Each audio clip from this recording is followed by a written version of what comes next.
AS28। सबसे पहले देखिए इम्पेयरमेंट क्या होता है। Impairment means when carrying amount of the asset is more than it's recoverable amount. Carrying amount मतलब बुक वैल्यू, रिकवरेबल अमाउंट मतलब हायर ऑफ सेलिंग प्राइस और वैल्यू इन यूज। मतलब मैं उस एसेट को यूज करके अगर कुछ कमाऊं या उसको सेल करके कुछ कमाऊं, उससे ज्यादा कैरिंग अमाउंट दिख रहा है, मतलब एसेट इम्पेयर्ड है, हम बहुत ज्यादा वैल्यू दिखा रहे हैं। ठीक है, तो ऐसे में स्टैंडर्ड बोलता है वो डिफरेंस को उठा के पीएनएल में डाल दीजिए, जो भी डिफरेंस है। तो आपको बस एक वैल्यू इन यूज निकालना सीखना आना, यानी सीखना है। Value in use is present value of future cash flows of the asset plus residual value at the end of its useful life. वो रेसिडियल वैल्यू भी प्रेजेंट वैल्यू पे देना है। ठीक है, चलिए। आप हमेशा प्री टैक्स रेट लेते हो, पेज नंबर 3। वैसे तो जो भी आपको डिस्काउंट रेट दिया रहेगा वो प्री टैक्स ही दिया रहेगा। लिखा हुआ है पोस्ट टैक्स तो प्री टैक्स कन्वर्ट कर लेना। आप सिर्फ प्री टैक्स रेट डिस्काउंटिंग करते हो क्योंकि impairment is a pre tax value, इसीलिए। ठीक है, so where is this impairment loss recognise in PNL, पर अगर उस एसेट का रिवैल्यूएशन सरप्लस अवेलेबल है तो वहां रिकॉग्नाइज करेंगे। पेज नंबर 4 पे आ जाइए, question number 1। Ergo Industry gives you following data for cash flow relating to fixed asset on 31st December 2010. Discount rate is 15%। 5 साल का कैश फ्लो दिया है। Residual value at the end 1000। Fix asset purchase on 1/1/2008। Date का ध्यान रखिए, आप ऊपर 31st December 2010 पे हैं और ये बता रहा है fix asset purchase on 1/1/2008। Life है 8 साल।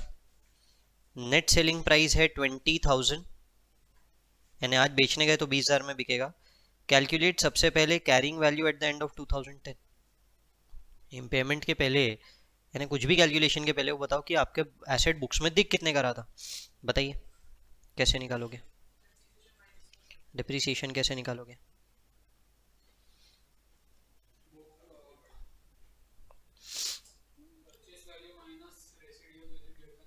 यस, कितने साल हो गए।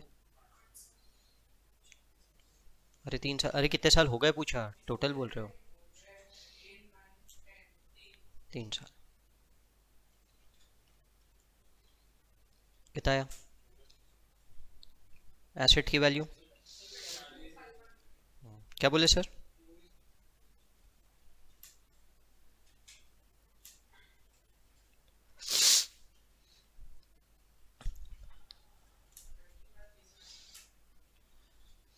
Value in use, value in use यानी आपको ये पूरे कैश फ्लो का प्रेजेंट वैल्यू लेना है प्लस रेसिडियल वैल्यू भी। यानी आखिरी साल में आप 4,000 के अलावा 1,000 और ऐड कर देना, 5,000। ठीक है, निकालिए ज़रा। डिस्काउंट रेट आपको दिया हुआ है ना 15%। बताइए कितना आ रहा है। वैल्यू इन यूज यानी यूज करके क्या मिलेगा, present value of future cash flow plus residual value.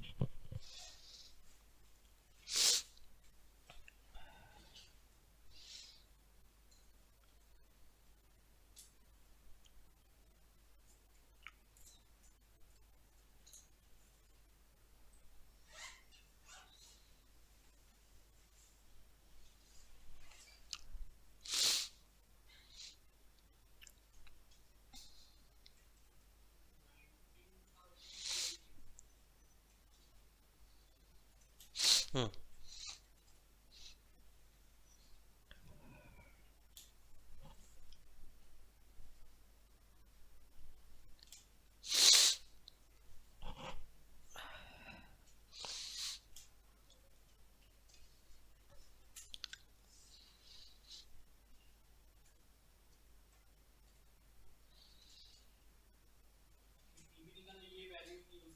हाँ।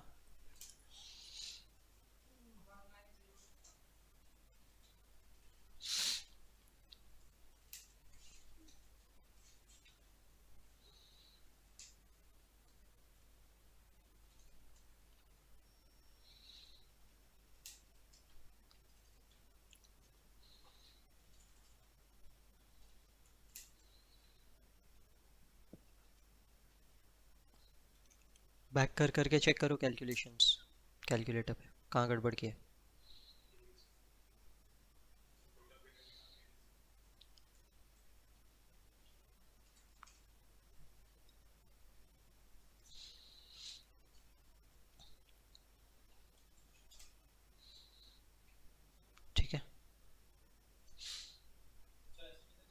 19025। रिकवरेबल अमाउंट मतलब वैल्यू इन यूज और selling price whichever is higher. Selling price भी दिया है, क्या ज्यादा है? Selling price whichever is higher.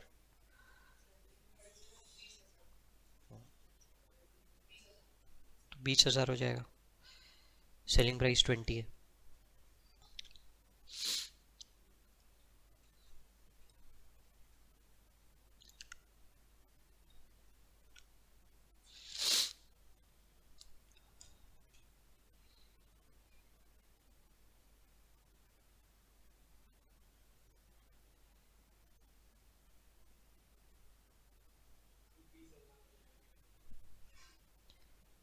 Impairment loss बताइए।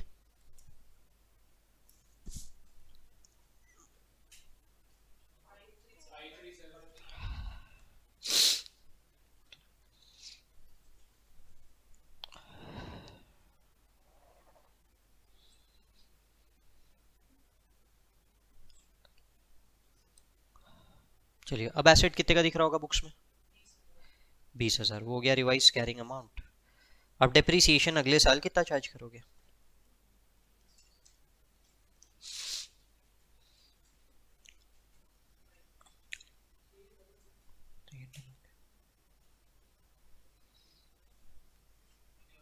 डेप्रीसिएशन अगले साल कितना चार्ज करोगे?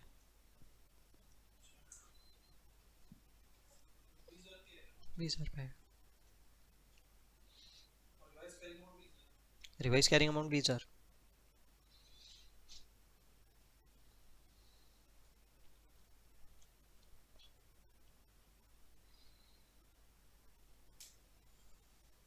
ठीक है, बढ़े। चलो, क्वेश्चन नंबर 3 देखिए। Find treat impairment loss, treatment of impairment loss. But asset cost 56 lakh, life 10 years, scrap value nil, current carrying amount 27.3, remaining life 3 years, recoverable amount 12, upward revaluation done last year, यानी revaluation surplus दिख रहा होगा। ठीक है, अब बोल रहे हो रिकवरेबल अमाउंट 12, तो एसेट कितने पे दिखाओगे?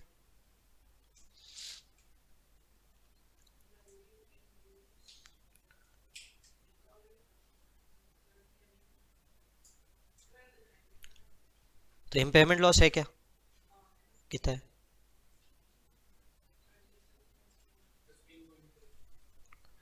27.3 पे एसेट दिख रहा है, 12 लाख रिकवरेबल अमाउंट है, 15.3 का इम्पेयरमेंट। सर एसेट बुक्स में कितने का दिख रहा है? और आप क्या बोल रहे हो रिकवरेबल अमाउंट कितना है? तो इम्पेयरमेंट है ना, कितने का? 15.3 कहाँ डाले 15.3 को? पीएनएल में, पर रिवैल्यूएशन सरप्लस अवेलेबल है उस एसेट का 14।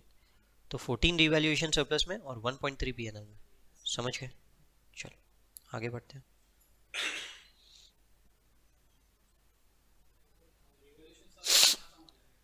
हाँ,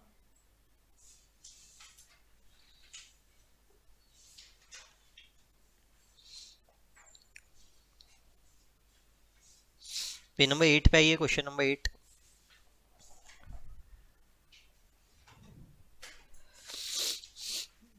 Plant was acquired 15 years ago for rupees 5 crore.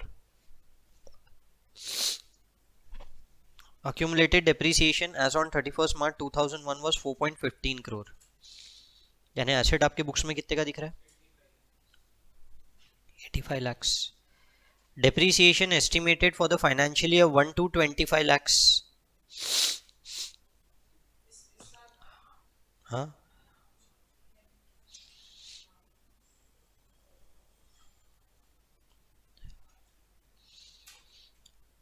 Net selling price 30 lakhs on 31st March 2001। अब डेटा का ध्यान दीजिए, depreciation for current year 25 lakh दे रहा है वो, और पिछले साल का सेलिंग प्राइस बता रहा है आपको 30 lakhs, which is expected to decline by 20% in next financial year।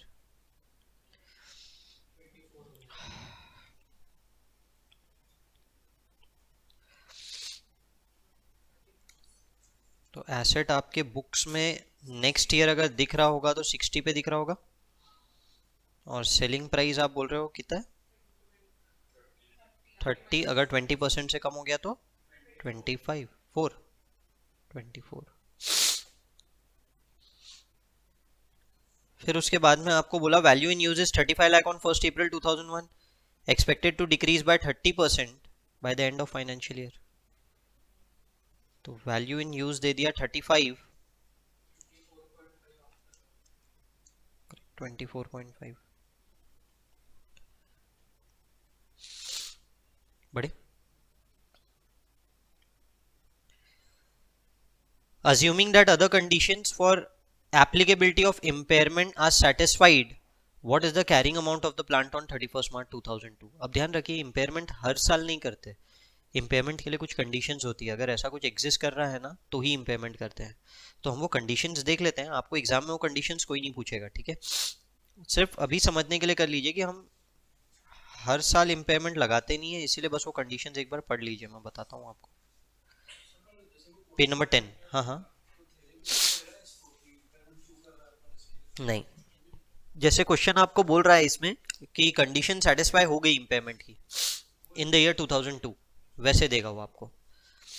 चलिए, एक्सटर्नल सोर्सेज ऑफ इंफॉर्मेशन दिया है page number 10। Assets market value has decline significantly, यानी हमने जो एसेट खरीदा उसका मार्केट प्राइस बहुत ज्यादा गिर गया है, तो ऐसे में हम इम्पेयरमेंट लगा देंगे। क्लियर है? मतलब इम्पेयरमेंट टेस्ट करोगे, मैं ये नहीं बोल रहा एसेट इम्पेयर हो गया, ये कंडीशन है, अगर ऐसा हुआ तो शायद आपका एसेट इम्पेयर हो गया है, जरूरी नहीं है कि इम्पेयर हो गया, ठीक है? Significant change or adverse effect to the enterprise has taken place or will take place in near future in technological, economic और legal environment। यानी आपका टेक्नोलॉजिकल मार्केट चेंज हो गया है, नया प्रोडक्ट मार्केट में आ गया होगा, या फिर लीगल एनवायरनमेंट चेंज हो गया है, आप बिजनेस नहीं कर सकते अब जो भी पर्टिकुलर बिजनेस आप कर रहे थे, तो ये सब रीजन से हो सकता है कि एसेट इम्पेयर हो गया होगा, ठीक है? Market interest rates have increased during the period, पहले मार्केट रेट 6% था, अभी 8% हो गया, डिस्काउंट रेट बढ़ेगा तो प्रेजेंट वैल्यू गिरेगी ना, एसेट इम्पेयर हो गया। वैल्यू इन यूज तो क्या है? प्रेजेंट वैल्यू है ना, समझे? प्रेजेंट वैल्यू कम होगी ना, हो सकता है एसेट इम्पेयर हुआ होगा। Carrying amount of net assets of the enterprise is more than its market capitalisation. Company के नेट एसेट सपोज करो 10 करोड़ है, और आप सारे के सारे शेयर 8 करोड़ में खरीद सकते हो, कंपनी के सारे शेयर्स खरीदना तो 8 करोड़ में खरीद सकते हैं, मार्केट कैपिटलाइजेशन, ठीक है?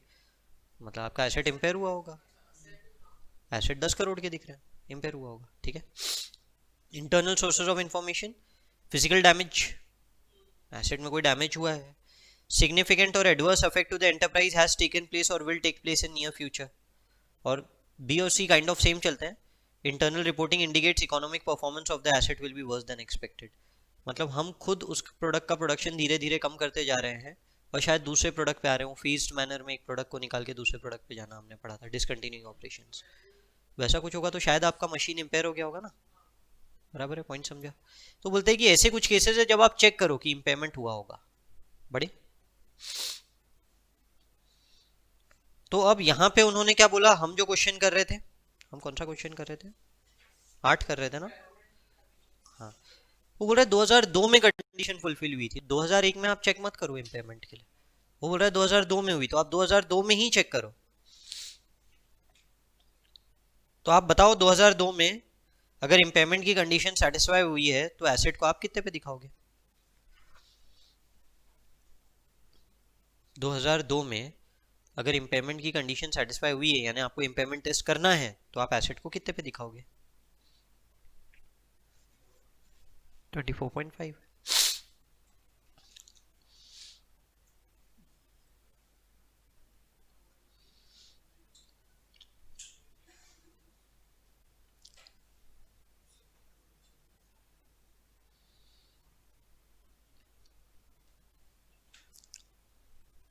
ठीक है, समझा? 24.5 पे दिखाएंगे, बताइए इम्पेयरमेंट कितने का है? 35.5।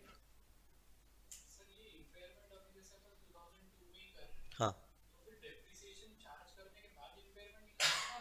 डेप्रिसिएशन के बाद इम्पेयरमेंट होता है हमेशा। बड़े excuse me, how much of the amount will be written off in financial year 31st March 2002? तो ये हमने डिस्कस किया. If the plant was revalued 10 years ago and current revaluation reserve is 12, तो फिर क्या होगा? हाँ, 12 revaluation reserve से और 23.5 P&L से. If the value in use was 0 and enterprise is required to incur a cost of 2 lakh to dispose the plant, value in use is 0 है, what would be your response in 1 and 2? अगर value in use 0 है तो आप asset को कितने पे दिखाओगे?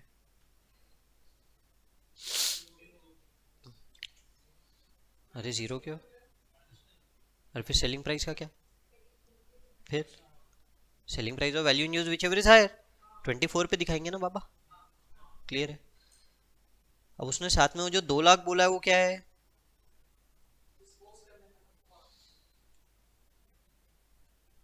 ये मेरे हिसाब से सेलिंग प्राइस को कम करेगा ना.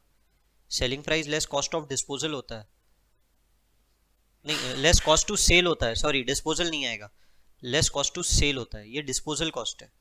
ठीक है, ये नहीं आएगा. तो 24 बोले ना आप, 24 पे दिखेगा. लास्ट पार्ट का आंसर कहाँ है इसमें?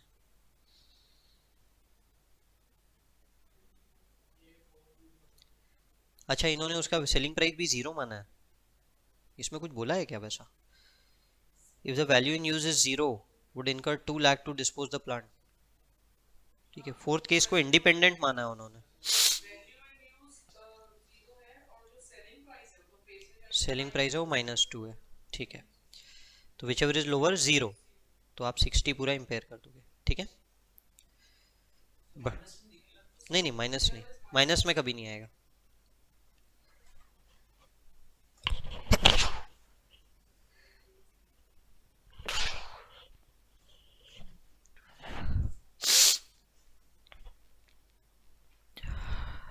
चलिए पीछे आ जाइए. Question number 5, page number 6. जो करा रहा हूँ वो मार्क करके रखना, वो पढ़ना है. ठीक है. Company operates a mine in a country where legislation requires that owner must restore the site on completion of its mining operations. Cost of restoration includes replacement of overburden which must be removed before mining operation commence. Provision to cost of replace the overburden was recognized as soon as the mine is being depreciated. The carrying amount of the provision for restoration is 50 lakh.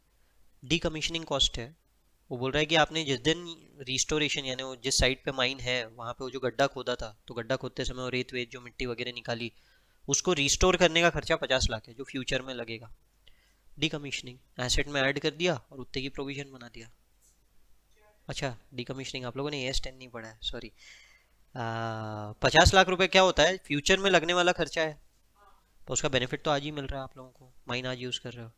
तो होता क्या है, ये 50 लाख रुपए को आप आज ही asset की वैल्यू में ऐड कर देते हो, ऐड कर देते हैं. खर्चा फ्यूचर में लगेगा तो उतने का प्रोविजन बना देते हैं. पॉइंट समझा क्या? ज्यादा लगता जाएगा तो प्रोविजन बनता जाएगा. Now this 50 lakh is basically present value. Future में आपको जो लगने वाला है खर्चा उसका प्रेजेंट वैल्यू है. सीधी बात है, इस पे हर साल इंटरेस्ट भी आता रहेगा. ठीक है, बढ़े आगे. अभी तो फिलहाल वो 50 लाख एसेट में इंक्लूडेड है और 50 लाख की लाइबिलिटी दिख रही है, ऐसा ध्यान में रखो. आगे बढ़ो. हाँ, एसेट की वैल्यू बढ़ा देते हैं. Enterprise is testing the mine for impairment. The cash generating unit for the mine is mine as a whole. अब वो कैश जनरेटिंग यूनिट के कॉन्सेप्ट पे अभी मत जाइए, वो समझाऊंगा मैं आपको. Enterprise has received offers to buy the mine at a price of 80 lakh which encompasses the fact that buyer will take over the obligation to restore the overburden. 80 lakh रुपए का ऑफर आया है, सामने वाला बोलता है रिस्टोरेशन मैं करूंगा. ठीक है, फिर बोलता है disposal cost of the mine is negligible, value in use is 1 crore 20 lakh excluding restoration cost. यानी सिर्फ माइन से 1 करोड़ 20 लाख मिल जाएंगे, पर एंड में डिस्पोजल का खर्चा तो लगेगा. ठीक है, कैरिंग अमाउंट इज 1 crore. अब 1 crore में 50 लाख तो इंक्लूडेड होगा ही. आपको बताना है कोई इंपेयरमेंट है क्या. उसके लिए मुझे तीन चीजें चाहिए, एक माइन का कैरिंग अमाउंट, एक उसकी सेल वैल्यू, और एक उसका वैल्यू इन यूज। बराबर है। कैरिंग अमाउंट कितना है? 1 करोड़ रुपए। वैल्यू इन यूज कितना है? 120 - 50 करे या नहीं करे? ठीक है। और सेलिंग प्राइस 50 पीवी पे ही है।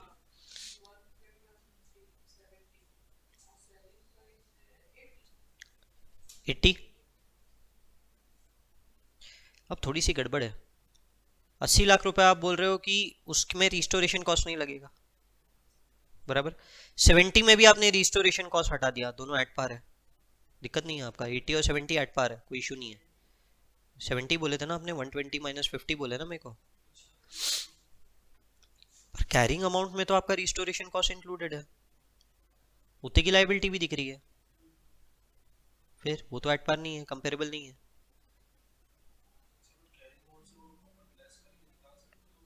हाँ कितना है? हाँ 50। आप पॉइंट समझ रहे हो? कैरिंग अमाउंट 50 है, 1 करोड़ नहीं है मैम। जब वो 50 लाख का खर्चा लगेगा आपको बाद में, तो उसका जर्नल एंट्री क्या पास करोगे जब रिस्टोरेशन करना पड़ेगा?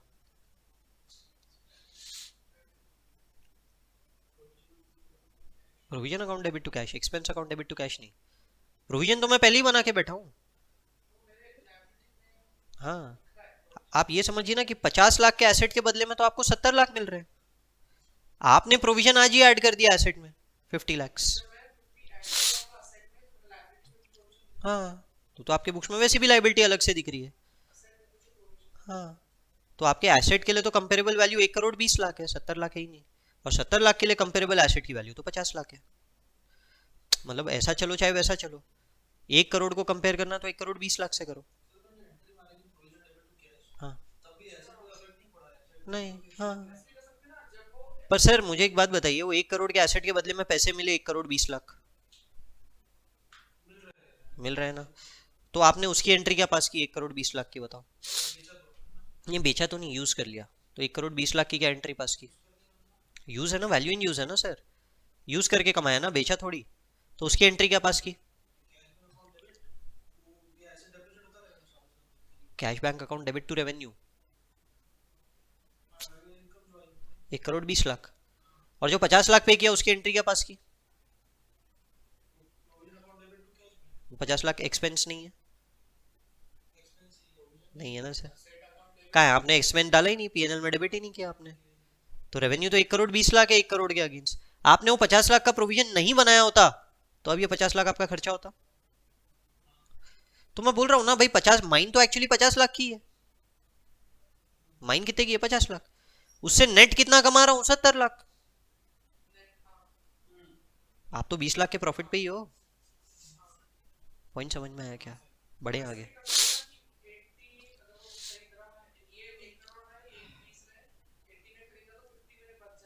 हाँ, 1 करोड़ से कंपेयर कर रहे हो तो वहां 1 करोड़ 30 लाख हो जाएगा। पॉइंट समझा? 80 लाख प्लस 50 लाख, तो ऐसे बोलो चाहे वैसे बोलो, इम्पेयरमेंट तो है ही नहीं। क्लियर है? समझ में आया? चलो आगे बढ़ते हैं। तो ये क्वेश्चन आपको देखना पड़ेगा मई 18, नहीं नवंबर 18। लास्ट अटेम्प्ट क्या हुआ आप लोगों का? नवंबर 18 बोलो ना। ये मई 19 है ना? हाँ, नवंबर 18। नवंबर 18 क्वेश्चन नंबर 1B। ठीक है। C limited acquires S limited for 8,000 lakhs. Details of acquisition as under fair value of identifiable assets 2000 goodwill, sorry 6000 goodwill 2000।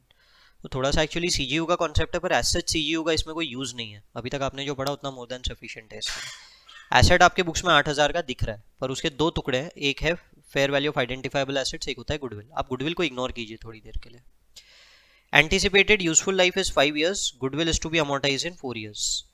C Limited uses straight line method of depreciation with no residual value anticipated on 31st March 18। कितने साल बाद? 2 साल बाद। 2 साल बाद वो asset, वो जो फेयर वैल्यू एसेट है 6,000, वो आपके बुक्स में कितने का दिख रहा होगा?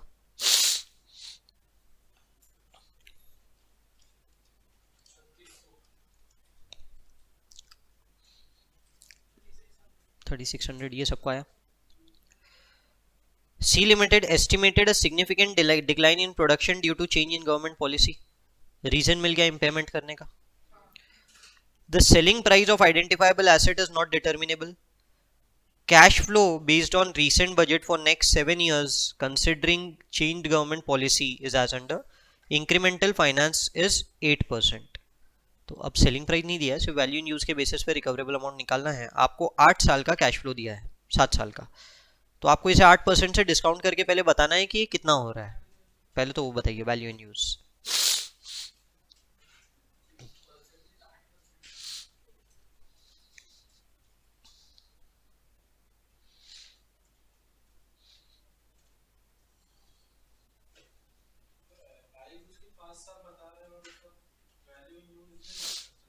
रिवाइज हुआ होगा, ठीक है।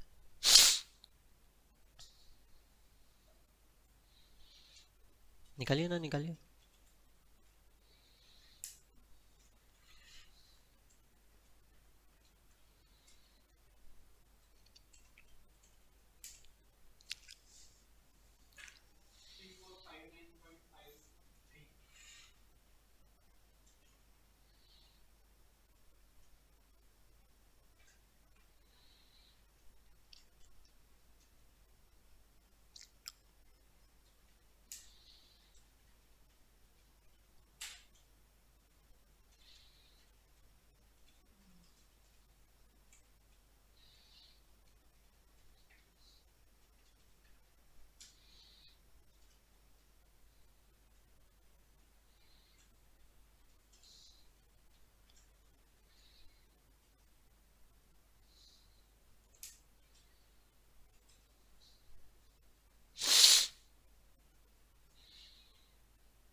ठीक है, 3460 इन शॉर्ट। एसेट आपके बुक्स में कितने का दिख रहा है? 3600। तो बताइए इम्पेयरमेंट है क्या, कितना है? 140। समझ गए यहाँ तक के? बढ़े आगे, ठीक है। बस उतना ही पूछा था आपको। 5 मार्क का वो तो फिक्स है ना वेटेज।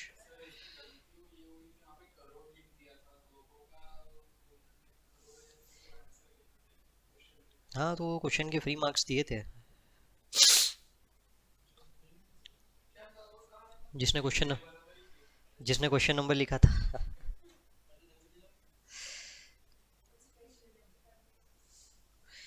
ठीक है, यहां तक के समझ गए?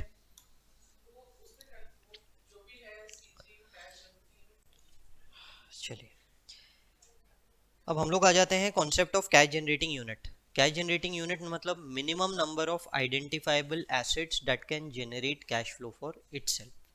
Minimum number of assets that can generate cash flow from itself, जो खुद से कैश फ्लो जनरेट कर सकते हैं। ठीक है, जैसे कि सपोज कीजिए कि अगर आप एक टाइपिस्ट का काम कर रहे हैं, टाइपिस्ट मतलब इंडिपेंडेंटली, नॉट इन जॉब। तो अगर आप एक टाइपिस्ट का काम कर रहे हैं तो आपको क्या लगेगा? टाइपराइटर या कंप्यूटर। एक ही एसेट चाहिए। पॉइंट समझा? अरे क्या हो गया, तो उसमें आगे तो बढ़ो।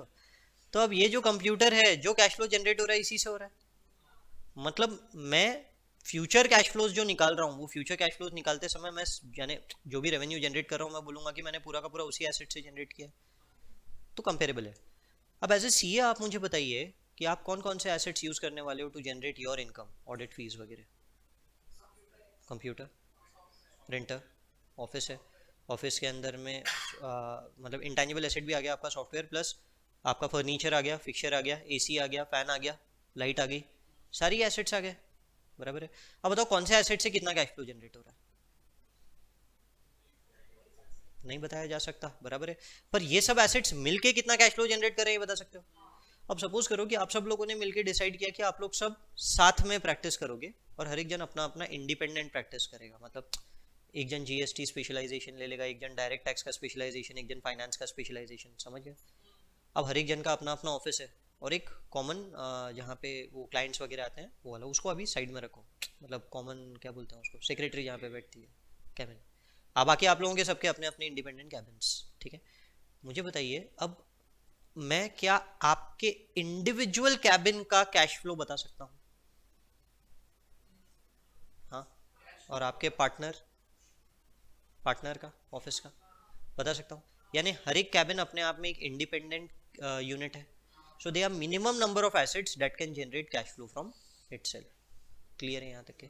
जहाँ डिपेंडेंसी आ गई, मतलब एक क्लाइंट तो सिर्फ इसलिए आया है कि पूरा का पूरा काम यहाँ होता है, अगर कोई एक जन भी चला जाएगा तो वो काम नहीं देगा, तो फिर अब डिपेंडेंट हो गया, इंडिपेंडेंट कैश फ्लो नहीं हुआ, फिर आप सब लोग मिलके सीजीयू बनोगे, कैश जनरेटिंग यूनिट। क्लियर है, समझ में आया? अब रही बात वो जहाँ सेक्रेटरी बैठते, अब वो वाला कहाँ पे जाएगा, तो आप सब में अमोटाइज करना पड़ेगा, पोर्शन हो जाएगा, ठीक है। तो वैसे ही होता है जैसे कि एक फैक्ट्री होती है, फैक्ट्री कैश फ्लो जनरेट करती है, मल्टीपल फैक्ट्रीज है, अब कैसे करोगे? तो वहाँ पे वो लोग बोलते हैं कि हेड ऑफिस जो होता है, हर एक फैक्ट्री अपने आप में कैश फ्लो जनरेट कर रहा है वहाँ तक ठीक, जो हेड ऑफिस है वो एलोकेट होता है। तो एलोकेट होने के अपने अलग अलग रेशियोज होते हैं, वो तो आपको एग्जाम में देगा, आपको उसका टेंशन अभी नहीं लेना है। क्लियर है यहाँ तक? कुछ क्वेश्चन देखते हैं टू आइडेंटिफाई कि ये सीजीयू क्या है उनमें, फिर उसके बाद धीरे धीरे आगे बढ़ेंगे। सीजीयू में कभी भी वो बोलता है कि वो जो सीजीयू है, कैश जनरेटिंग यूनिट, आप उस पर इम्पेयरमेंट टेस्ट लगाओ, उसके इंडिविजुअल एसेट्स पे इम्पेयरमेंट टेस्ट मत लगाओ। कॉन्सेप्ट ये है, उसके इंडिपेंडेंट एसेट्स पे इम्पेयरमेंट टेस्ट नहीं लगेगा, CGU as a whole impairment test लगेगा कभी भी, ठीक है। चलिए, machine has suffered physical damage but is still working, although not as well as it used to. Selling price of the machine is less than its carrying amount. Machine does not generate independent cash flow from continuing use. ठीक है, उसने बोल दिया ये CGU का part है। Smallest identifiable units to which the machine belongs is largely independent of cash flow from the production line.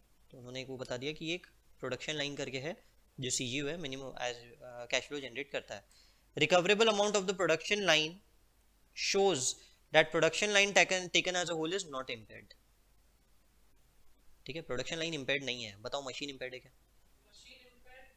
क्यों machine क्यों इम्पेयर्ड है? इंडिविजुअली तो देखना ही नहीं है ना, देखना ही नहीं।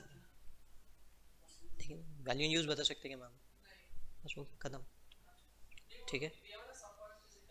हाँ, तो वो तो रीजन हो गया, इंटरनल रीजंस की इम्पेयरमेंट टेस्ट लगाना है, लगाओ इम्पेयरमेंट टेस्ट, इम्पेयर नहीं हुआ पर बड़े। अब अगर आपने प्लान कर दिया कि मशीन को बेचना है, अब उसका वैल्यू इन यूज देखूंगा क्या? मशीन फिजिकल डैमेज हो गई, अब सोचा यार बेच देते, बेच के खत्म करते, मतलब बेचा नहीं है अभी, सोचा बोले बेच के खत्म करते, अब भी वैल्यू इन यूज देखूं मशीन का? नहीं, अब तो सेलिंग प्राइस ही देखोगे, अब सीजीयू का पार्ट नहीं होगा, मतलब थॉट प्रोसेस अलग अलग करना पड़ेगा। जब प्लान है कि अभी उसे कंटिन्यू करेंगे यूज करना, तो सीजीयू का पार्ट है वैल्यू इन यूज देखो, क्योंकि ऐसे वैल्यू इन यूज नहीं बता सकते उसका, अलग से नहीं बता सकते, सेलिंग प्राइस बता सकते हैं, ठीक है। जिस पॉइंट पे आपका डिसीजन हो गया नहीं अब बेचना है, सेलिंग प्राइस से कंपेयर करो, एक्चुअली फिर वो इम्पेयरमेंट नहीं है, AS10 लगा, कॉस्ट और fair value whichever is lower, logic वो लग गया, ठीक है। चलो आगे बढ़ते हैं, क्वेश्चन नंबर 12 देखिए, बोलो बोलो। हाँ, तो दो का असम्पशन लिए, बोलो ना मैम, बोलो ना। कॉस्ट और fair value whichever is lower, AS10 में जब भी कोई एसेट बेचने के लिए निकाल दिया ना, तो वैल्यूएशन का टेक्निक है कॉस्ट और fair value whichever is lower, बेचने निकाल दिया तो तब तक नहीं, ठीक है। सब पढ़ेंगे, ये सब आएगा आपको। A significant raw material used for plant-wise production is an intermediate product bought from plant X and the same enterprise. Excess product is sold in Y at a transfer price that encompasses all margins to X. मतलब transfer price ऐसा decide हुआ है कि profit सारे x ही रख लेता है, Y को कुछ प्रॉफिट ही नहीं होता। 80% of Y's product is sold to customers outside the enterprise. 60% of excess production is sold to Y, remaining 40 to outside customers. Identify CGU, यानी X और Y अलग अलग CGU है या मिलके CGU बनते हैं। Case one, X could sell the product it sells to Y in an active market. In an active market, internal transfer price are higher than market price. क्या लगता है आपको?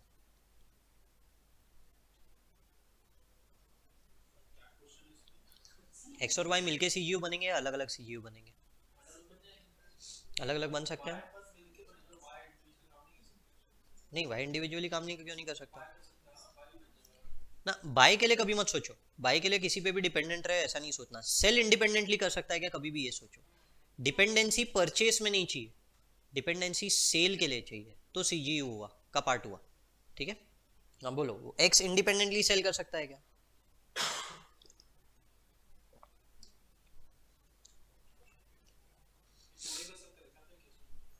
X could sell it sells to Y in open market, लिखा तो है ना ma'am, बेच सकता है।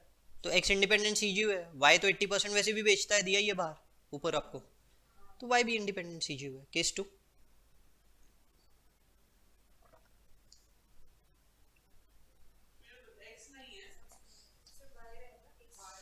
एक्स और वाई मिल के सीजीयू बने, एक्स डिपेंडेंट हो गया वाई पे, तो अब एक्स और वाई मिल के सीजीयू बने। नहीं नहीं ऐसा नहीं है मैम, अब इसके आगे जेड भी तो आ सकता है ना, जहां डिपेंडेंसी आ गई तो वो बंदा उस सीजीयू का पार्ट हो जाएगा। एक्स सीजीयू का पार्ट है वाई के, हाँ सेकंड केस में एक्स सीजीयू का पार्ट है वाई के। ठीक है, नहीं उस पर उससे हमें कोई लेना देना नहीं, सेल में देखना है। यहाँ तक समझ गए आप लोग? कुछ कंफ्यूजन यहाँ तक? तो अगला वाला देखो, अगर ये क्वेश्चन आंसर कर दिया मतलब ये लॉजिक पूरी तरह से क्लियर है। M produces a single product in owns plant A B and C, enterprise है एम और प्लांट है 3, each plant is located in different continent. A produces a component that is assembled in either B और C, combined capacity of B and C is not fully utilized. M's product are sold worldwide either through B or C, या तो B से बेचेंगे या C से बेचेंगे। For example B's production can be sold in C's continent, ये point पे ध्यान देना, if the product can be delivered faster. C जिस कॉन्टिनेंट है उस कॉन्टिनेंट में B भी डिलीवर कर सकता है अगर उसकी डिलीवरी फास्ट है C से। Utilisation level of B and C depends on allocation of sale between two sides। ये लाइन का क्या मतलब है, allocation of sale between two sides?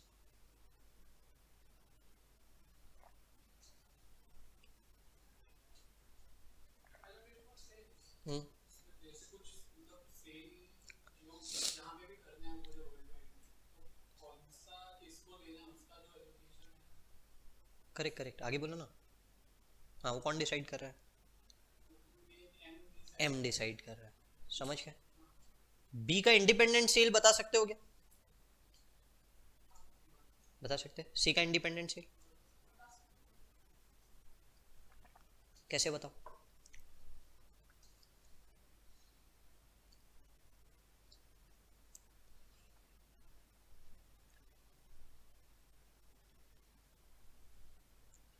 बताओ फ्यूचर में बी कितना सेल करेगा?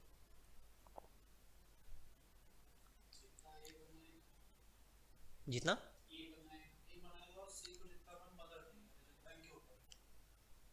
तो फिर आप बी का इंडिपेंडेंट सेल कैसे बताओगे? आप बोल रहे हो कि सर जितना एम बताएगा, जितना एम बोलेगा, तो यानी कि हुआ तो डिपेंडेंसी आ गई। अभी एम कितना बोलेगा आज बता सकते क्या आप? नहीं बता सकते। हाँ एम कितना सेल करेगा ये बता सकते हो, उसका तो एक रफ आइडिया है कि आने वाले सालों में एम को ऑर्डर कितने आएंगे based on past records, but based on past record B का सेल या सी का सेल बता सकते हो क्या? नहीं बता सकते, डिपेंडेंसी।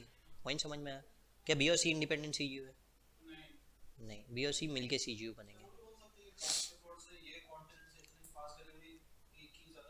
अब देखो फास्टर डिलीवरी क्या होता है, आप ये बता सकते हो कॉन्टिनेंट से ऑर्डर्स कितने आएंगे, आप ये नहीं बता सकते कि कब आएंगे। अब सडनली ऑर्डर आया और दूसरे कॉन्टिनेंट में प्रोडक्ट रेडी है, ये कॉन्टिनेंट में प्रोडक्ट रेडी नहीं है, एलोकेशन चेंज हो गया, तो इसीलिए दिक्कत होने वाली है। ठीक है, और अभी आपसे भी ये 2 कॉन्टिनेंट पकड़ रहे हो, आप बाकी के कॉन्टिनेंट्स नहीं पकड़ रहे। बोलिए बोलिए। इस वजह से दोनों डिपेंडेंट हो गए। आप आपने इंडिपेंडेंट दिया ही नहीं ना, वो लाइन ही बोल रहा है कि एलोकेशन एम करेगा। ठीक है, पढ़े बताइए। There is an active market for S product, अब सीजीयू कौन कौन है?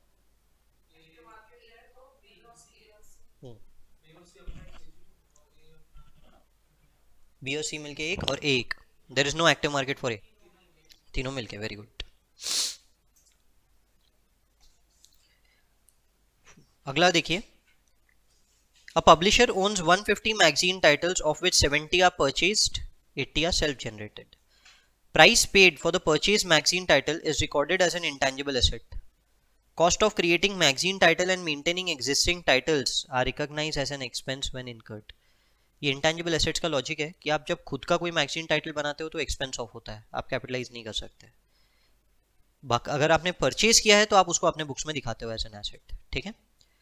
Cash inflow from direct sale and advertisement are identifiable for each magazine title, identifiable. Titles are managed by customer segment. Level of advertisement for each magazine title depends on range of titles in the customer segment to which the magazine relates. Sale identifiable है, उनका अपना customer segment है और उसमें आने वाली advertisement उसी customer segment पे डिपेंडेंट है। यहाँ तक के बता दिया उन्होंने आपको। Management has a policy to abandon old title at the end of economic life and replace it with a new title for same segment. Life भी डिटर्मिनेबल है।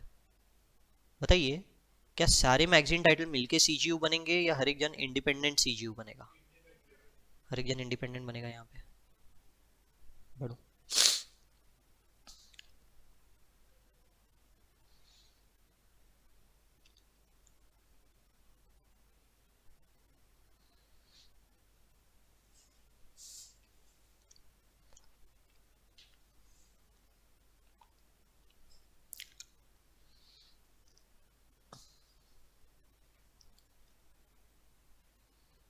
बोलो, बढ़ू आगे अभी। अगला देखो, M is a manufacturing company. It has a headquarter building that used to be fully occupied for internal use. After downsizing, half of the building is now used internally and half has been rented out. Lease agreement is for 5 years. क्या building independent CGU है? Building में आधी जगह खुद use कर रहे हो, आधी जगह आपने रेंट आउट कर दी, वो भी क्योंकि डाउनसाइजिंग के कारण। क्या बिल्डिंग इंडिपेंडेंट सीजीयू है? हाँ, क्यों?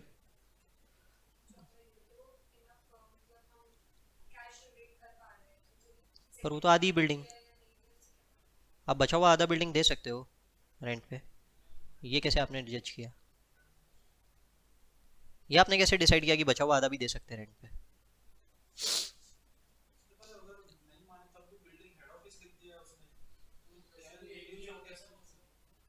हाँ, देखो, वो तो मैं बोल रहा हूँ इंडिपेंडेंट सीजीओ तो नहीं है, वो तो मैं बोल ही रहा हूँ आपको। पर आप ये बोल सकते हो क्या कि वो इंडिपेंडेंटली कैश फ्लो जनरेट कर सकता है? क्यों नहीं? देखो, सबसे पहली बात, एक तो बिल्डिंग एकदम ऐसे लोकेशन के ऊपर चाहिए कि मतलब इजीली रेंट आउट हो सके। ये डेटा आपके पास है नहीं। अब जैसे मरीन ड्राइव पे आपके पास बिल्डिंग है, अरे पता है वो रेंट आउट हो जाएगी, कोई दिक्कत वाली बात नहीं है। नागपुर में वेस्ट हाईकोर्ट रोड के ऊपर आपके पास बिल्डिंग है, हो जाएगी रेंट आउट। बट इनफैक्ट आप वेस्ट हाईकोर्ट रोड पे भी जाओ तो बहुत सारी बिल्डिंग खाली दिखेगी आपको वहाँ पे भी, ठीक है। ज़रूरी नहीं है बिल्डिंग को इंडिपेंडेंट सीजीयू बोलना, इतना आसान नहीं है, ठीक है। बड़ी चीज़ होती है, अमाउंट बहुत बड़ा होता है उसका, ठीक है। तो यहाँ आपके पास जितना डेटा दिया उसके हिसाब से it is a part of your headquarter, और सिर्फ डाउनसाइजिंग के लिए आपने रेंट पे दिया है, ठीक है। यानी वो इंडिपेंडेंट कैश फ्लो जनरेट कर सकता है क्या, ये क्वेश्चन डाउटफुल है, उसका डेटा नहीं है हमारे पास। कर सकता होता तो आपका आंसर सही है, कुछ गलत नहीं है। बट नहीं कर सकता है अगर, यानी कुछ भी डेटा अवेलेबल नहीं है, तो मैं तो बोलूँगा बिजनेस का ही पार्ट है, ठीक है। समझे यहाँ तक के? बढ़ू, चलो। ये क्वेश्चन कब ऐड हुआ है? नया ऐड हुआ होगा शायद, 16 मार्क करके रखिए।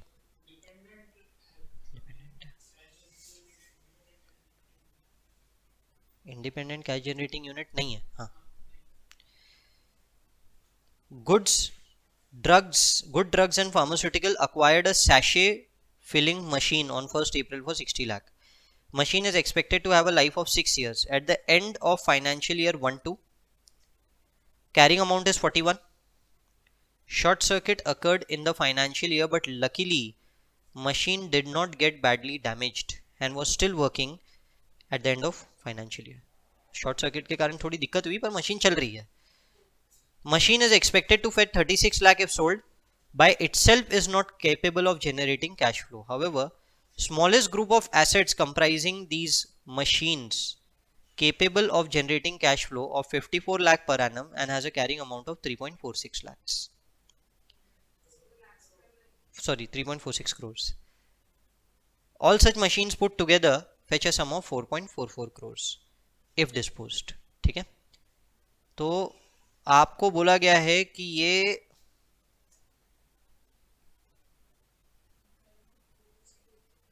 however smallest group of assets comprising the machine is capable of cash generating unit of 54 crore per annum। तो 54 crore per annum का कैश फ्लो जनरेट कर सकती है।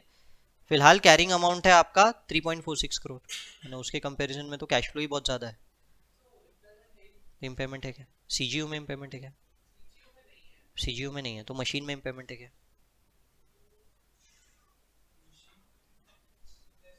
मशीन में है impairment?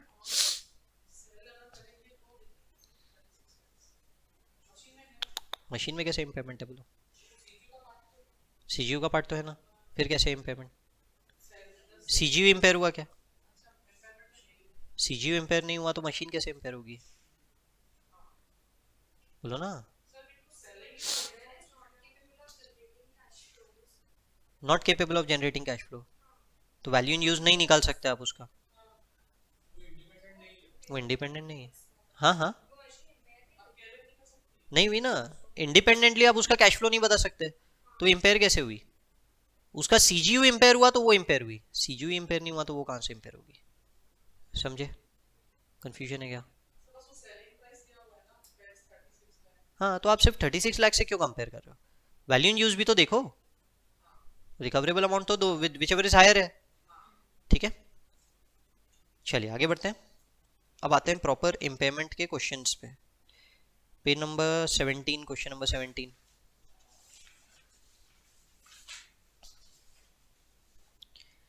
At the end of 2000, Enterprise M acquired 100% of Z for 3000 lakhs.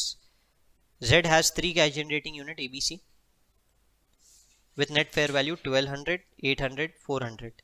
Recognizes a goodwill of 600. तो उन्होंने बोला है कि आपने एक एंटिटी को अक्वायर किया 3000 पे, वो 3000 के चार टुकड़े हैं, ABC, 3 CGU और एक गुडविल। ठीक है, eight the end of 2004 A makes significant losses. Recoverable amount is estimated to be 1350. Carrying amount is as detailed below.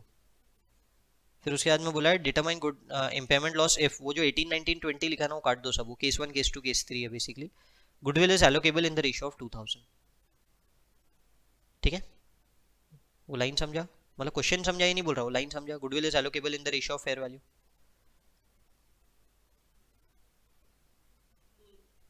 क्या करना है, क्या मतलब क्या उस लाइन का? उनके फेयर वैल्यू के रेशियो में बांटना है। आप समझिए, देखिए एक होता है मैं हर सीजीयू का इंडिपेंडेंटली इंपेयर करता हूँ, पर फिर मैंने आपको बोला था कि जैसे आपका वो एक वो फ्रंट ऑफिस है, उसको सबको एलोकेट करना पड़ेगा। गुडविल भी ऐसा ही होता है जिसे एलोकेट करना पड़ता है, कोई तो रेशियो चाहिए एलोकेशन का। अगर गुडविल एलोकेट कर रहे हो तो पहले गुडविल एलोकेट कर दो, फिर इम्पेयरमेंट लॉस लगा इम्पेयरमेंट लगाना। अगर नहीं हो सकता, गुडविल एलोकेट नहीं हो सकता, नहीं पता कि कैसे गुडविल एलोकेट करें, तो ऐसे में पहले हर एसेट को इंडिविजुअली इम्पेयरमेंट लगाओ, स्टेप 1। फिर step 2, entity as a whole वापस इम्पेयरमेंट टेस्ट लगाओ, 2 बार इम्पेयरमेंट टेस्ट होगा। ठीक है, अगर एलोकेट कर सकते हो तो इंडिपेंडेंटली इम्पेयरमेंट टेस्ट लगा दो। एलोकेट नहीं हो सकता तो पहले इंडिविजुअली इम्पेयरमेंट, फिर entity as a whole impairment. समझ गए? तो यहां तो एलोकेट हो सकता है, उन्होंने ऐसा बोला। समझ गए? अब मुझे बताओ कितना गुडविल एलोकेट करोगे?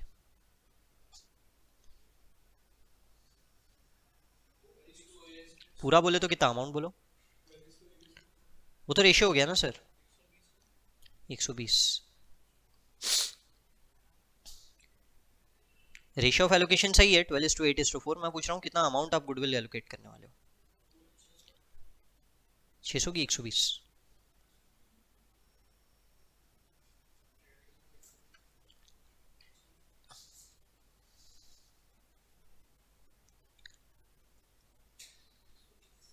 अब आप इम्पेयरमेंट लगा रहे हो 2004 में, 2004 में तो कैरिंग अमाउंट ही 120 है गुडविल का, मैं 600 को एलोकेट करके क्या करूं? पॉइंट समझे? तो 120 को एलोकेट करेंगे। अब ध्यान रखो ऊपर क्या दिया है, a make significant loss. Impairment test आप सिर्फ ए को लगा रहे हो, बाकी दोनों पे दिमाग नहीं लगाएंगे अपन। ए को गुडविल कितना एलोकेट होना चाहिए बोलो?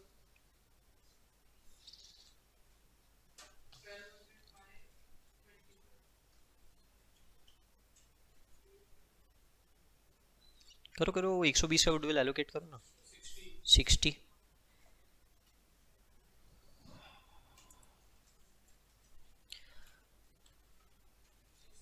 ठीक है, तो 1300 का कैरिंग अमाउंट है, 60 आपने गुडविल एलोकेट कर दिया, 1360। रिकवरेबल अमाउंट कितना दिया है?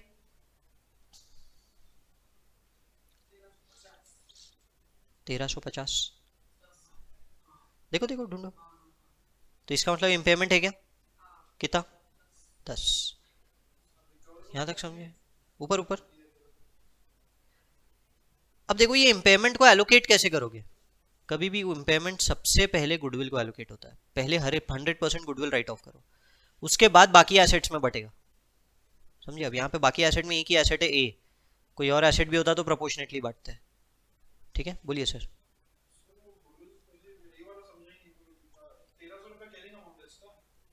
सर आप फेयर वैल्यू के रेशियो में बांट रहे हो, फेयर वैल्यू तो ऊपर दिया है, वो तो कैरिंग अमाउंट है। हाँ 60 रुपये बटा 1300 में ऐड हुआ 1360 रिकवरेबल अमाउंट। 10 का, हाँ। तो किसको एलोकेट करोगे? गुडविल को। यानी राइट ऑफ किससे करूं? गुडविल से। समझ गए? गुडविल 50 हो जाएगा उसका। समझ गए? गुडविल 110 हो जाएगा टोटलिटी में। करेक्ट। बड़े नहीं, आपको पता है ना अभी उसका गुडविल 50 है, अब वापस वही रेशियो में क्यों बांटोगे फेयर वैल्यू के? अब वो रेशियो में नहीं बांटेंगे, रेशियो बदल जाएगा। बोलो कि गुडविल को सबसे पहले क्यों इम्पेयर करना है? नाम ही गुडविल है। आप बोल रहे हो कंपनी का गुडविल है, जो कंपनी इम्पेयर हो चुकी है उसका कहाँ है का गुडविल? इसलिए पहले गुडविल इम्पेयर होगा। ठीक है, कंफ्यूजन है क्या मैम? बड़ू दूसरा केस है, goodwill is allocable in the ratio of carrying amount of 2004। अभी जो कैरिंग अमाउंट है उस रेशियो में बांटना है। बोलो कितना एलोकेट होगा?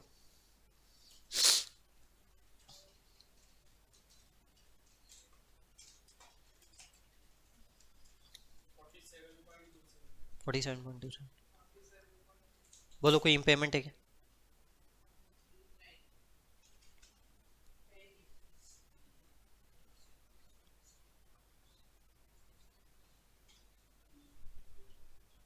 Goodwill is not allocable. Enterprise as a whole recoverable amount is 3200। ठीक है, अब गुडविल एलोकेबल नहीं है तो 2 पॉइंट ऑफ इम्पेयरमेंट। पहले ए को इंडिपेंडेंटली इंपेयर करो विदाउट एनी गुडविल। इंपेयर हुआ क्या? नहीं हुआ। 1300 से 1350 ज्यादा है, कोई इंपेयरमेंट नहीं है। एंटिटी एज अ होल आपके बुक्स में 3420 का दिख रहा है, रिकवरेबल अमाउंट 3200 है। बोलो इंपेयरमेंट है क्या? है इंपेयरमेंट कितना? 220। सबसे पहले गुडविल को एलोकेट करेंगे, कितना? 120 हट गया, बचा कितना? 100। अब 100 तीनों एसेट्स में प्रोपोर्शनेटली बटेगा, ABC। क्या रेशियो में बटेगा? उनके कैरिंग अमाउंट के रेशियो में। बताओ कितना कितना, यानी कितना कितना है? अब तीनों को इंपेयर करना पड़ेगा। भले बी और सी आप टेस्ट नहीं कर रहे थे इंपेयरमेंट के लिए, पर होगा अब उस पर भी एलोकेट। हाँ बोलिए बोलिए। बी और सी को हुआ ना, क्योंकि entity as a whole impair हो चुकी है। पूरी एंटिटी से आप सिर्फ 3200 रिकवर करोगे। जरूरी नहीं है ना, जरूरी नहीं है। अगर पता होता सिर्फ उसी के कारण तो गुडविल भी एलोकेबल होता। करना ही पड़ेगा एलोकेट। ठीक है, करेक्ट।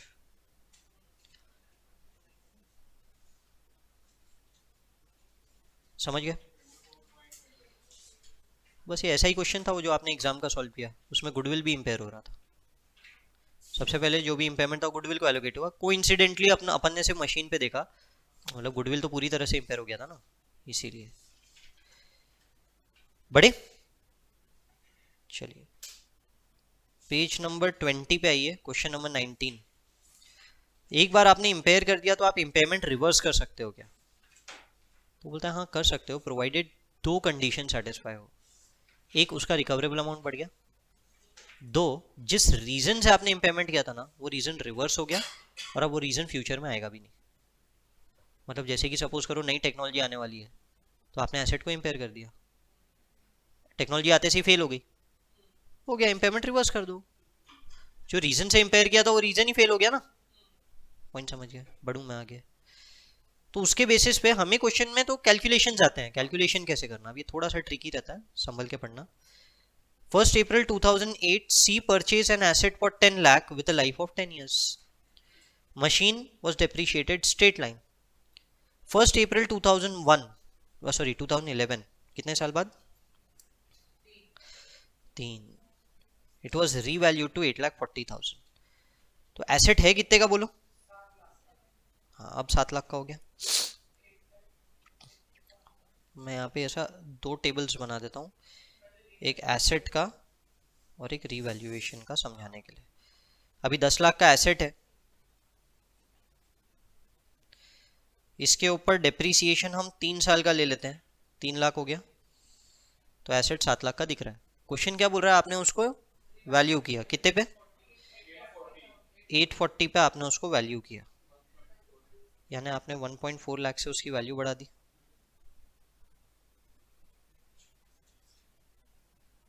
समझ गए? बढ़ू आगे? तो ये वैल्यू आई आपकी 31 मार्च 2011। आगे बढ़िए। अब उन्होंने बोला 1 अप्रैल 11 लिख देता हूँ, 1 अप्रैल 11 लिख देते हैं। नहीं, एग्जाम में जो डेट दिया आपको वही लिखना है ना। अब उसने आपको बोला during the year ending 31 March 2004 the asset was reviewed for impairment and recoverable amount is assessed to be 4,30,000। तो पहले तो बताओ और कितने साल हो गए?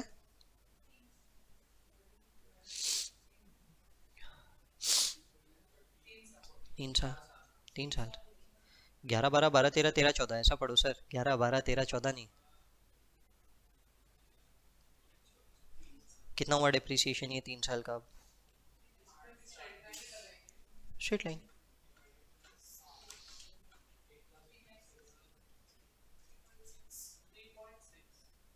3.6 lakhs, 4.8 lakhs। अब आप बोल रहे हो कि इसकी रिकवरेबल अमाउंट कितनी है?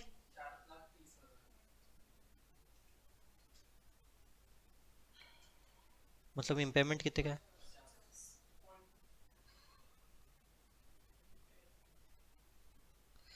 कहाँ डालू ये impairment loss?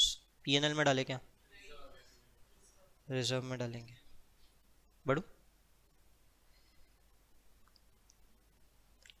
You required to calculate, नहीं फिर उसके बाद क्या, नेक्स्ट ईयर, 1 साल बाद, due to some favourable changes in the market the recoverable amount is assessed to be 5 lakhs। ठीक है, फेवरेबल चेंजेस है मार्केट में, तो एक्सटर्नल कंडीशन रिवर्स होगी। पहले तो बताओ 1 साल का डिप्रिसिएशन कितना?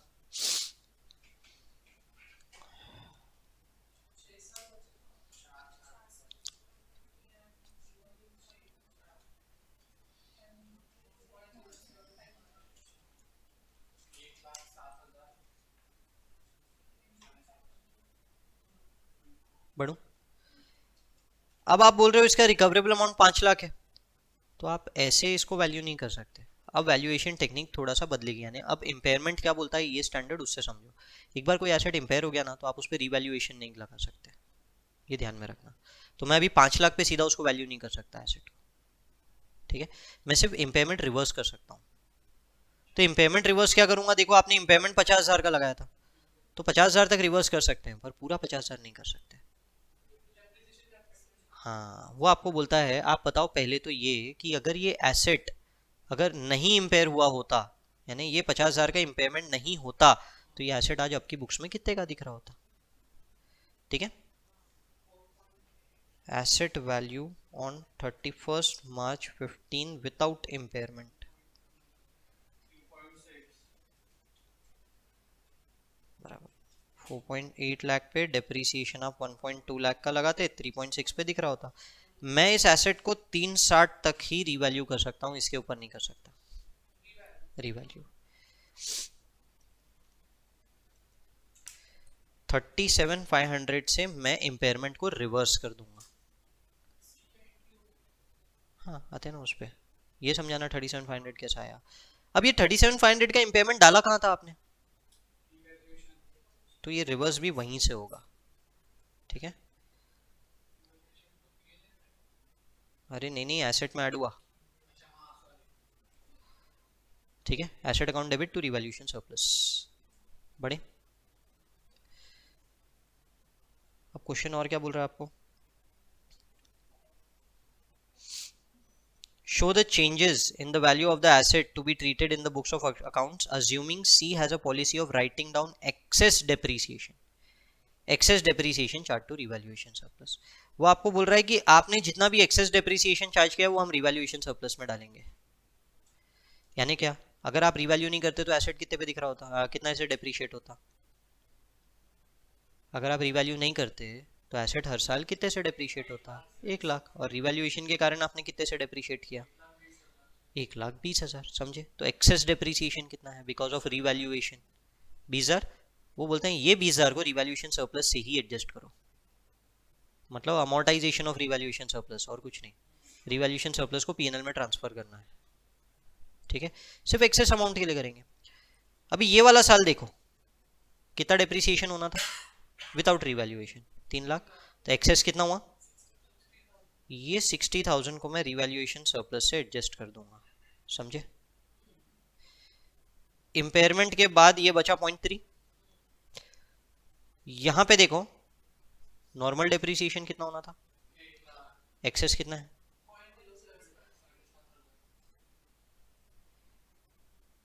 2.925। करेक्ट।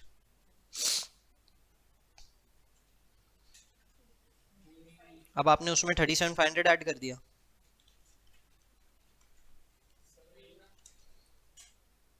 गड़बड़ किया क्या? हाँ, ये 2 नहीं है, 0.225।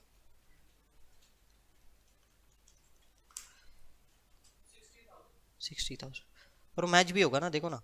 नहीं, यहाँ नहीं। एसेट 3 लाख का दिखना था, 3,60,000 का दिख रहा है। 60,000 का, इसका मतलब रिवैल्यूएशन सरप्लस ही है ना।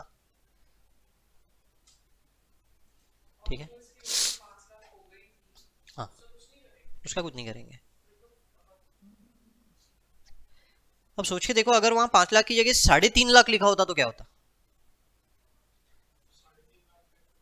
हाँ, अब आप रोक देते अपने आप को, 3.5 लाख के ऊपर नहीं जाने देते। आप 360 तक लेके गए ना एसेट को। रिकवरेबल अमाउंट ही 3.5 होता तो मैं रिवर्सल उतने कम से होगा। क्लियर है? बढ़ूं आगे? बोलिए बोलिए। रिवैल्यूएशन में इशू है, सिंपली निकालो एक्सेस डेप्रीसिएशन कितना है, सिर्फ वो डिफरेंस को रिवैल्यूएशन में डाल के खत्म करो। हमने स्टार्टिंग में लगाया ही नहीं, एक्चुअली लगाना स्टार्टिंग से था। क्वेश्चन में वो लाइन एंड में पड़ी ना, पूरा कैलकुलेशन करने के बाद। वो तो स्टार्टिंग से ही बोल रहा है ना कि ये पॉलिसी फॉलो करना आपको।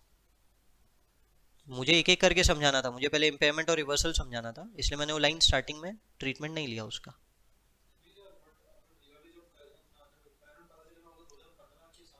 हाँ हाँ,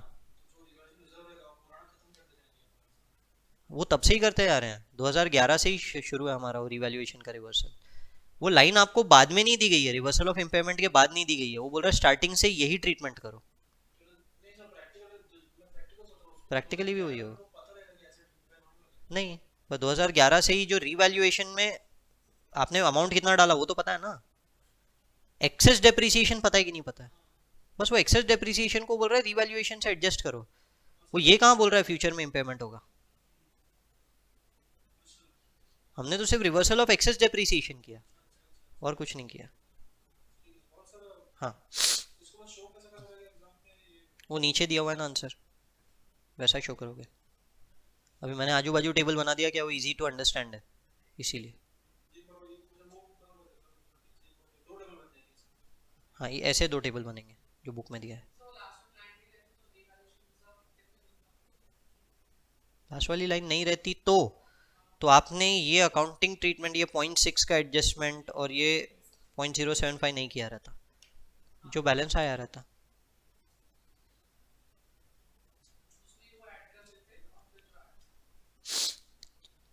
ठीक है, चलो। So this is reversal of impairment. जैसा बुक में दिया है वैसा देना है, जैसा मैंने किया वैसा नहीं देना है। वो आपको समझाने के लिए वैसा बना है। नहीं नहीं नहीं, ठीक है, अगला देखिए question number 20। X consisted of CGU comprising A and B. Following relevant information is given on 1st April 13। अब वो क्वेश्चन को एज पर इंडेस 36 सॉल्व किया गया है। मेरी काट ही दो, इंडेस 36 का ही क्वेश्चन डाला है मैंने। ठीक है, बस यही है स्टैंडर्ड के अंदर पूरा। एक क्वेश्चन मुझे लग रहा है कि शायद छूट गया है। ठीक है, ये क्वेश्चन आपके शेड्यूल से आ रहा है एंड में, इनिशियल पेजेस देख लीजिए। इनिशियल पेजेस AS28 में इलस्ट्रेशन 8 है ये, इसका पेज नंबर है 314, 2 के अंदर 314, 2 के अंदर रोमन लेटर 2 314, क्वेश्चन नंबर 8। ठीक है, देखिए Enterprise M has 3 cash generating unit ABC. There are adverse changes in the technological environment. Therefore, M conducts impairment test to each of the CGU. 1st April 2000 carrying amount of A, B and C is 100, 150, 200। तो पहले तो ये तीनों की carrying amount दे दिया। ठीक है, पहले ये कॉपी में लिख लीजिए, carrying amount on 1st April 2000। नहीं अलग है थोड़ा, लिखो तो सही, मैं बताता हूँ ना, अलग है। Carrying amount on 1st April 2000, 3 column बना देना ABC, यानी 4 column particulars ABC।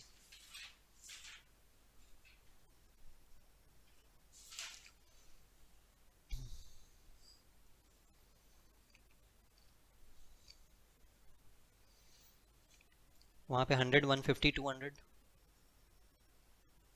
Carrying amount में 100, 150, 200।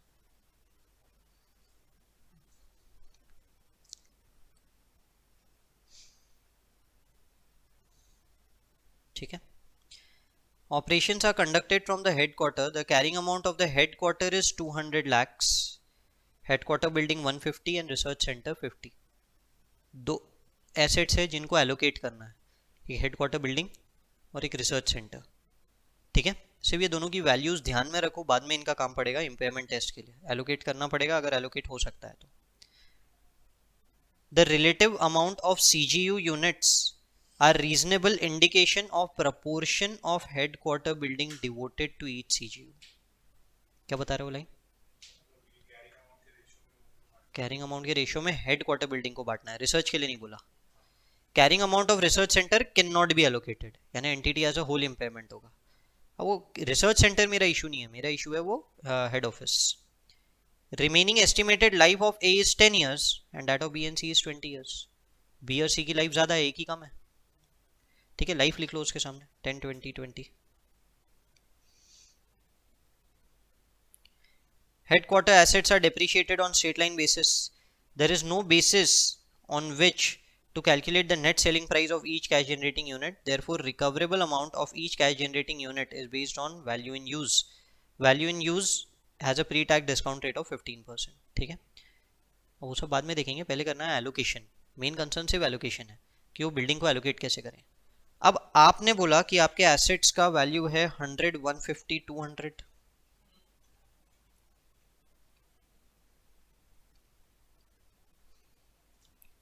हमारा जो हेडक्वार्टर है उसकी वैल्यू कितनी है? 150। हेडक्वार्टर की सिर्फ बिल्डिंग हेडक्वार्टर बिल्डिंग। दूसरा तो नॉन एलोकेबल है, तो उस पर मैं दिमाग ही नहीं लगा रहा। अब इसका एलोकेशन कैसे हो, ये 150 का एलोकेशन कैसे हो? वो बोलता है ठीक है आप 100:150:200 के रेशियो में कर तो सकते हो, पर बी और सी तो हेडक्वार्टर को ज्यादा यूज करेंगे compare to a, double time almost. तो आप जब कैरिंग अमाउंट को ले रहे हो ना, तो carrying amount weighted average on based on life लो कभी भी, यानी उनको वेट्स दे दो लाइफ का। यानी कैरिंग अमाउंट सही है कि उस रेशियो में बांटना है, पर बी और सी ज्यादा यूज करेंगे तो बी और सी को एलोकेशन भी ज्यादा होना चाहिए। 10 years, 20 years और 20 years के रेशियो में बांटना है, ये वेट्स है। ठीक है, वो कैरिंग अमाउंट्स को यानी 150 को। तो पहले तो हम वेट इनटू कैरिंग अमाउंट का प्रोडक्ट देख लेंगे, यानी वही रेशियो है ना बांटने के लिए, तो पहले मल्टीप्लाई कर दो दोनों को, 1000, 3000, 4,000। ये रेशियो है बांटने का। चाहिए तो आप 1:2:2 लिख सकते हो, मैं सिर्फ एक सिंपल कैलकुलेशन दे रहा हूँ। तो इसका मतलब हेडक्वार्टर का एलोकेशन कितना कितना हुआ बोलो।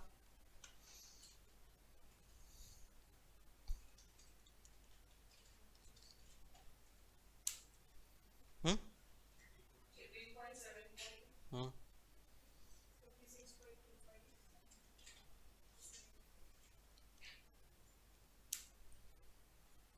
ठीक है।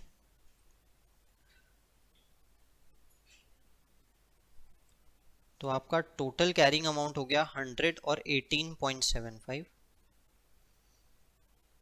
ठीक है, 1000 से ऐड मत कर देना। 150 और 56.25 और 200 और 75, 275।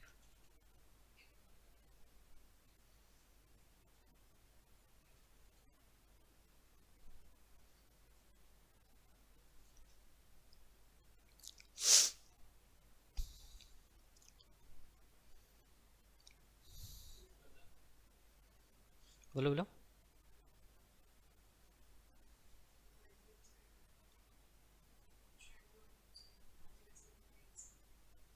प्रोडक्ट में ऐड कर दिया।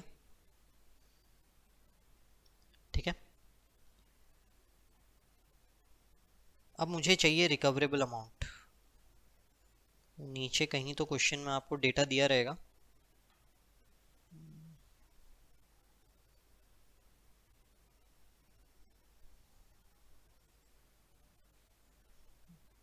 इस क्वेश्चन में पूरा 20 साल का कैश फ्लो दिया है जो डिस्काउंट किया गया है। आप उसका टेंशन मत लेना, एग्जाम में आपको सीधा सीधा प्रेजेंट वैल्यू दी रहेगी। तो यहाँ पे आपको वैल्यू इन यूज दिया है। ठीक है ना, ए बी सी और एम।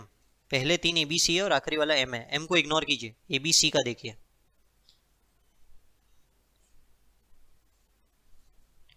कितना कितना है?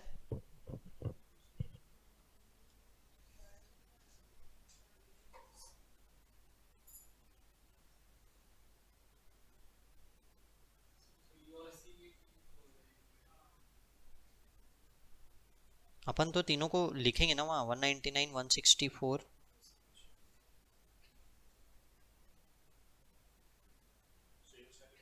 271 क्या बोले? किसका? हाँ, सेल तो दिया ही नहीं ना क्वेश्चन में, तो वही रिकवरेबल अमाउंट हो गया। तो पहले केस में कोई इम्पेयरमेंट लॉस नहीं है।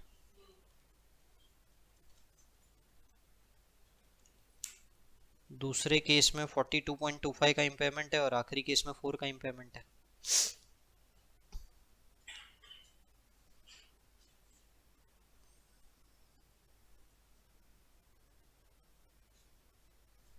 बड़े, अब ये इम्पेयरमेंट लॉस को एलोकेट करना है। अब गुडविल नहीं है, सब एसेट्स ही है, तो इसलिए प्रोपोर्शनेट ही एलोकेट होगा। ठीक है, बी, सी और हेडक्वार्टर। अब ये 42.25 क्या रेशियो में होगा समझ लो। 150:56.25। हेडक्वार्टर का पूरा वैल्यू मत ले लेना 150। जितना इसको एलोकेट हुआ है सिर्फ उतना ही वैल्यू लेंगे हेडक्वार्टर का। 150 बी का इज टू 56.25 हेडक्वार्टर का। ये रेशियो में इम्पेयरमेंट लॉस 42.25 बटेगा। ठीक है, कैरिंग अमाउंट्स जो दिख रहे हैं ऊपर एसेट्स के, वो प्रोपोर्शन में बांटना है इम्पेयरमेंट लॉस। गुडविल नहीं है, तो ऐसा नहीं कि पहले एक एसेट को पूरा डाल दो, ऐसा नहीं होगा। बताओ कितना होगा?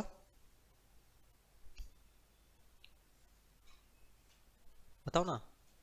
42.25 को क्या रेशियो में बांटोगे? हाँ तो करो ना, बांटो ना, कितना हुआ बोलो।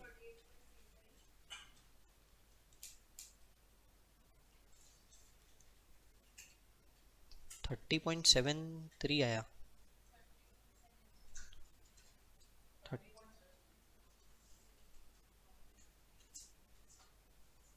ठीक है, देखिए 42.25 डिवाइडेड बाय 206.25 इंटू 150।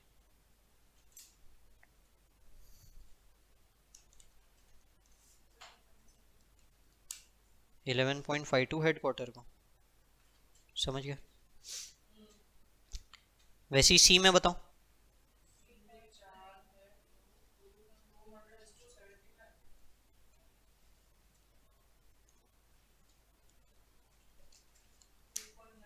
यानी 3 और 1।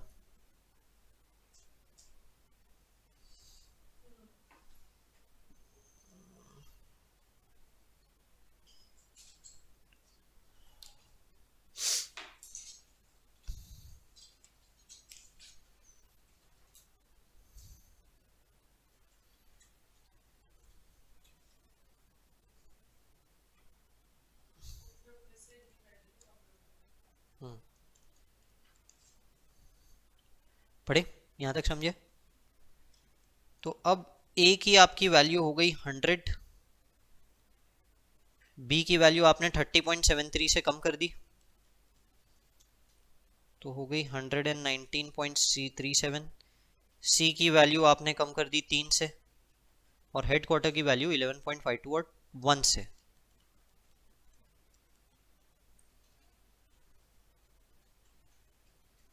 ठीक है, ये हो गया इनका इंडिविजुअल इम्पेयरमेंट। इसके अलावा अभी भी आपके पास रिसर्च सेंटर बचा है, ठीक है, जिसे इम्पेयरमेंट नहीं लग सकता था, यानी जो एलोकेट नहीं हो सकता था, इम्पेयरमेंट नहीं लग सकता था, नहीं।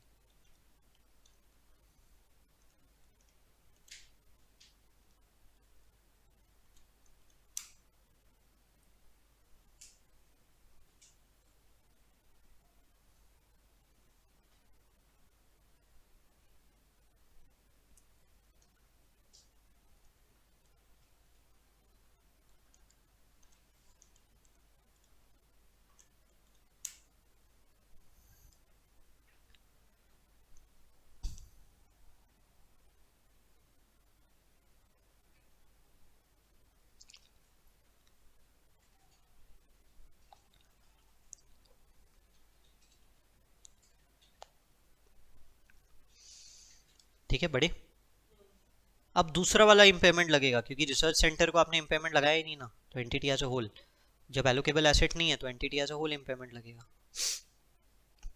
तो एंटिटी एज अ होल आपको वैल्यू दी गई है 720, सबसे लास्ट वाली वैल्यू, तो 600 से ऊपर ही है, कोई दिक्कत ही नहीं है, कोई इम्पेयरमेंट लॉस नहीं आएगा। समझ गए? आता तो वापस सब में प्रोपोर्शनेटली बांटते, पांचों में।